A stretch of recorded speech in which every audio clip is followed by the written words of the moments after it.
I found this week's assignment to be rather challenging. I'm not very familiar with Excel, and throughout the assignment this week, we focused a lot on using a lot of really great tools that I had never even known were available to me, especially the use of formulas with Excel.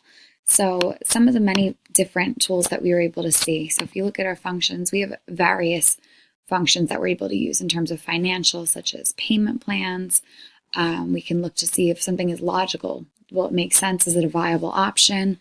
And I found these to be really useful and tools that we can use in everyday life, as we're looking at in this particular example with the car loan.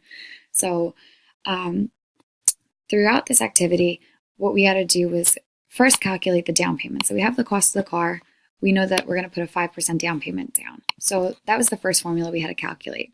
So, in that sense, okay, we had 20%, $20,000, and I'm paying 5% of that. So times this number right here, in D4, which is 5%.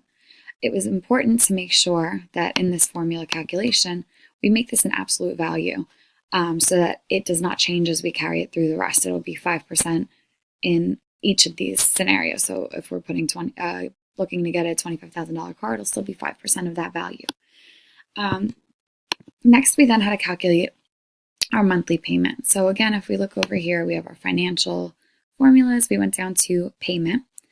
And as I'm coming up with that formula, the first value that we have here is the rate. So we have our APR, which is 3.25%. However, that's an annual value, so we had to divide that number by 12. And again, we want that to be absolute, as our rates in this section up here will not be changing. The second value is the number of payments. So I have 12 payments per year over the course of 5 years. So again, we have to multiply those two values together to get our total number of payments. Again, keeping those absolute as they're not changing. And the last value that we have is the present value. So the cost of the car was $20,000. We're putting $1,000 down. So I'm going to subtract that value to get the current present value. Once I hit enter, the value is calculated, and I was then able to carry it through with the fill button here, the fill handle, to the rest of our options.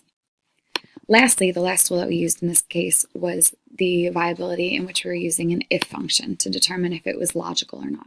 So by going to if, what I wanted to look at was, would it stay within my budget of $500? So if my budget of $500 is greater than this value of the monthly payment, okay, we can test drive.